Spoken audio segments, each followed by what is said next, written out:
एक खूबसूरत हरे भरे जंगल में एक प्यारा सा भालू और एक नन्हा सा चूहा रहते थे। दोनों का एक छोटा सा लकड़ी का घर था जो जंगल के बीचों बीच बना हुआ था। भालू और चूहा बहुत अच्छे दोस्त थे।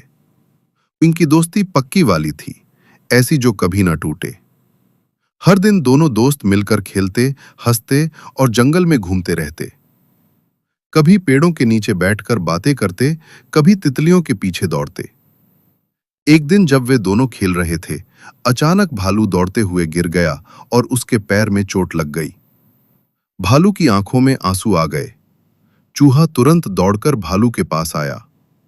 उसने अपने छोटे छोटे हाथों से भालू का पैर सहलाया और जंगल के नरम पत्तों से एक छोटी सी पट्टी बांध दी। भालू ने चूहे को धन्यवाद कहा और मुस्कुरा दिया। थोड़ी देर बाद जब भालू का दर्द कम हो गया, तो दोनों ने फिर से खेलना शुरू कर दिया।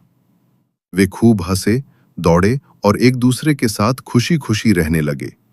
उनकी दोस्ती और भी मजबूत हो गई, क्योंकि वे जानते थे कि सच्चे दोस्त हमेशा एक दूसरे का ख्याल रखते हैं।